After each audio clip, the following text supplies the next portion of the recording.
नमः संस्कृताय। मेरे प्यारे छात्रों, स्वतंत्रता दिवस पर आप सभी लोगों को बहुत सारी शुभकामनाएं।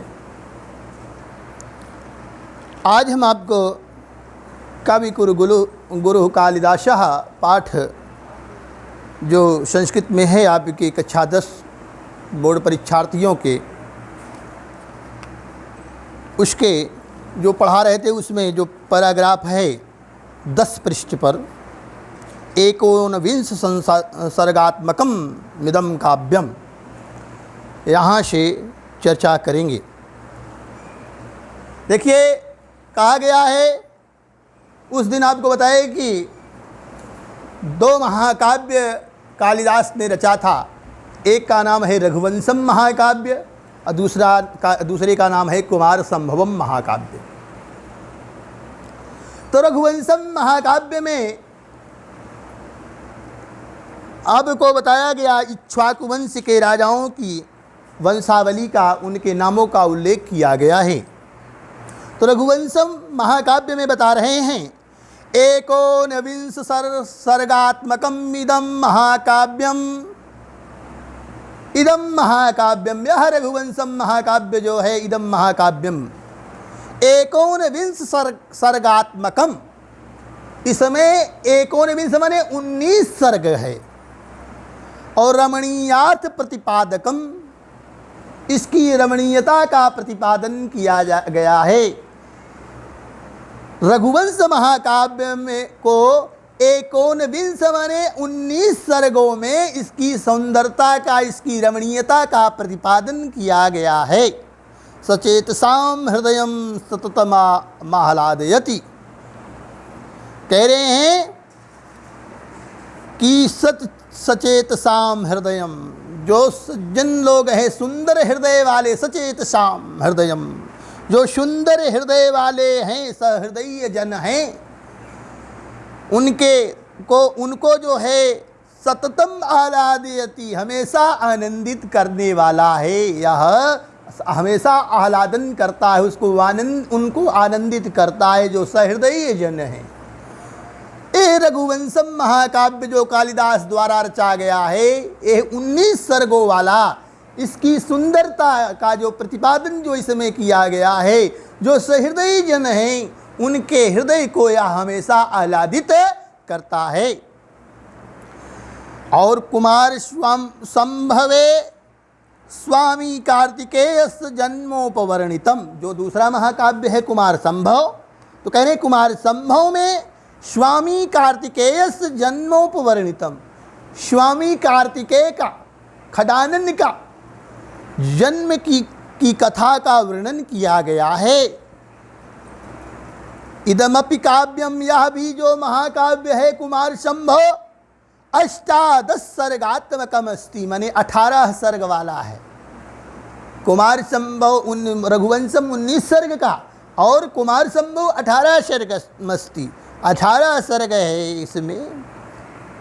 केचन समीक्षकाः 8 सर्ग पर्यन्तम काव्यमिदं कालिदास प्रणीतमिति मन्यन्ते, कह रहे हैं केचन समीक्षका माने कुल समीक्षक, कुछ समीक्षक लोग 8 सर्ग पर्यंतम, केवल 8 सर्ग ही, काव्यमिदं, यह काव्य जो केवल 8 सर्ग तक ही कालिदास प्रणीतम इति, कालिदास के द्वारा रचा गया ही, ऐसा मन्यन्ते बने मानते हैं। है तो 18 सर्ग इसमें, लेकिन कुछ समीक्षक लोग नहीं, कुछ लोग तो पूरा मानते हैं कि भाई 18 सर्ग कालिदास ने लिखा, लेकिन कुछ समीक्षक लोग कहते हैं कि नहीं नहीं नहीं नहीं, केवल 8 सर्ग तक ही कालिदास ने रचा है, शेष अन्य कोई नहीं रचा है। मन्यन्ते मेघदूते यक्षिणो वियोगम आश्रित्य, मेघदूते माने मेघदूत जो खंड काव्य है, गीत काव्य जिसको कहते हैं। मेघदूते माने मेघदूत में यक्षिणियों, यक्ष और यक्षिणी का के वियोगमासित, वियोग का सहारा लेते हुए विप्रलंब सिंगारस्य, विप्रलंब सिंगार का पूर्ण परिपाको दृश्यते, पूर्ण परिणाम दिखाई देता है। देखिए, विप्रलंब 2 सिंगार होते हैं ना, एक संयोग श्रृंगार, दूसरा वियोग या विप्रलंब श्रृंगार। विप्रलंब श्रृंगार में जब नायक और नायिका की दूरी हो जाती है, वियोग हो जाता है, नायक का नायिका से वियोग की जहाँ पर कथा वर्णित होती है उसको वियोग श्रृंगार कहते हैं। तो हुआ क्या, यक्ष जो है यक्षिणी से बड़ा प्रेम करता था, नई नई उसकी शादी हुई थी और यह यक्ष जो है कुबेर के यहाँ ड्यूटी करता था, उनके उद्यान की रखवाली करता था प्रतिदिन वहाँ जा कर के। तो हुआ क्या, जब नई नई दुल्हन आई यक्ष की तो उसके प्रेम पास में फंस गया और ड्यूटी करने के लिए कुबेर के यहाँ नहीं गया। जब कुबेर के यहाँ रक्षा करने के लिए, उनके उद्यान के रखवाली करने के लिए नहीं गया तो एक हाथी आ गया कुबेर के उद्यान में और उस उद्यान को उजाड़ डाला। जब यह सूचना मिली कि हाथी ने पूरे उद्यान को उजाड़ डाला है तो कुबेर ने पूछा कि यक्ष कहाँ है, तो कहा कि अपनी पत्नी के प्रेम जाल में फंसा हुआ है और वह रखवाली करने के लिए नहीं आया है।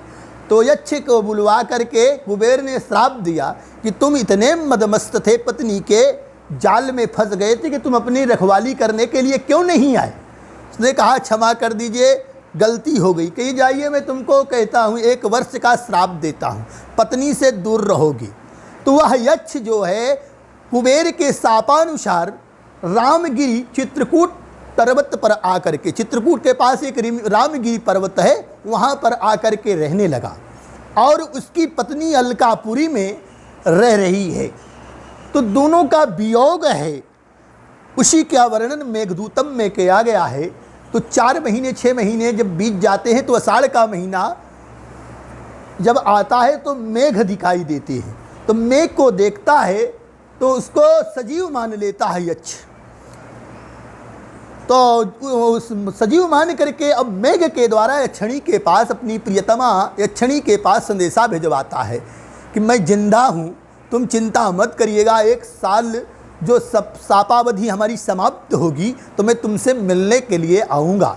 इसकी बखूबी चित्रण अच्छे ढंग से कालिदास ने मेघदूतम में प्रस्तुत किया है। तो इसी बात को यहाँ पर बता रहे हैं कि मेघदूते यक्षिण्यो वियोगमाश्रित्य, मेघदूत में यक्ष और यक्षिणी के वियोग का सहारा लेकर के विप्रलंब श्रृंगारस्य पूर्ण परिपाको दृश्यते, विप्रलंब श्रृंगार का पूर्ण परिपाक देखा जाता है। ऋतु संहारे अन्वर्थतया खड़ा ऋतु मृतूनाम वर्णनमस्ति। ऋतु संहार एक खंड काव्य है, किसका, कालिदास जी का। उसमें कह रहे हैं अन्वर्थया माने अर्थ के अनुसार ही खड़ाम ऋतूनाम माने 6 ऋतुओं का वर्णन किया गया, इसलिए इसको ऋतु संहार कहा गया है। इसमें 6 ऋतुओं का वर्णन किया गया है, ग्रीष्म, वर्षा, शरद, शिशिर, हेमंत और बसंत। ये 6 ऋतुओं का इसमें ऋतु संहार में वर्णन किया गया है अर्थ के अनुसार। मालविकाग्निमित्र नाटके अग्निमित्रस्य मालविकायास्य प्रेमाख्यानम अस्ति। मालविकाग्निमित्र जो नाटक है कालिदास का, मालविकाग्निमित्र नाटक, उसमें अग्निमित्रस्य और मालविकायास्य, अग्निमित्र और मालविका का प्रेमाख्यानम अस्ति मने प्रेम आख्यान की बताया गया है। पंचात्मके 5 सर्ग, 5 सर्गों में क्या, विक्रमोर्वशीय पुरूर्वसः उर्वश्यास्य प्रेम कथा वर्णितम। जो विक्रमोर्वशीय नाटक है 5 अंकों वाला, इसमें बताया गया है पूर्वूर्वा और उर्वशी की प्रेम कथा का वर्णन किया गया है। और तीसरा नाटक जो अभिज्ञान शाकुंतलम है, स्वनाम धन्यस्य अस्य कवे सर्वश्रेष्ठा नाट्यकृति अस्ति। अपने नाम धन्य की इस कवि की जो कृति है अभिज्ञान शाकुंतलम, यह सर्वश्रेष्ठा नाट्यकृति अस्ति, सभी सबसे श्रेष्ठ नाटक रचना मानी जाती है। नाटकेस्मिन् सप्तांका सन्ति, इस नाटक में 7 अंक हैं। मेनकया प्रसूतोज्झितायाः शकुन्तस्यै पोषितायाः तदनुकरणेन परिपालितायाः शकुन्तलायाः दुष्यन्तेन सहोद्वाहस्य कथा वर्णितास्ति। बता रहे हैं मेनकया माने मेनका के द्वारा, एक मेनका नाम की अप्सरा थी, उस विश्वामित्र और मेनका के प्रेम से प्रसूतो जिताया माने प्रसव करने के बाद, उत्पन्न करने के बाद, उजिताया माने त्यागी गई, उजिताया माने छोड़ी गई, त्यागी गई, प्रसव होने के बाद त्यागी, मेनका के द्वारा जन्म लेने के बाद त्यागी गई। और शकुन्तैश्च पोषिताया, शकुंत माने होता है पक्षियों के द्वारा, पोषिताया माने पाली गई, और तदनु उसके बाद कण्वेन परिपालिताया, और कर्ण के द्वारा परिपालित की गई।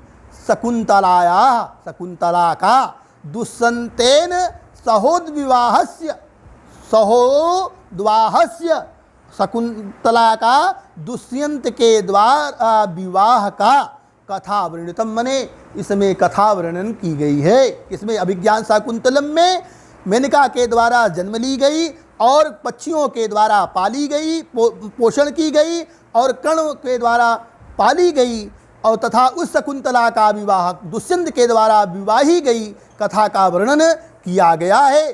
शाकुंतल विषय प्रतिशा भणति, शकुंतला के विषय में हमेशा उसका यश जो है भणिति माने कहा गया है। क्या?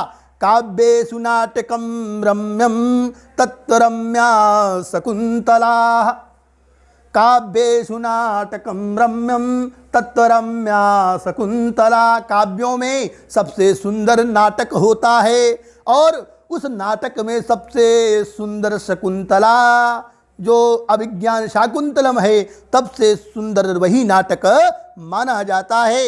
एतन नाटकम, इस नाटक को प्राच्य पौरस्तैहि माने पूर्वी लोगों के द्वारा और पश्चिमी लोगों के द्वारा, समीक्षिकई माने समीक्षकों के द्वारा बहु प्रशंसितम, बहुत अधिक प्रशंसा की गई है। यहीं तक आज आपको आपके कक्षा 10 की संस्कृत को पढ़ाएंगे। शेष आप लोग पढ़ते रहें, जो भी न समझ में आएगा आपको बताया जाता रहेगा। यहीं पर आज विराम देंगे। आप लोग इसको अपने घर पे बैठ करके इसकी एक्सरसाइज करते रहें, जहाँ भी न समझ में आएगा आपको आगे बताया जाएगा। धन्यवाद।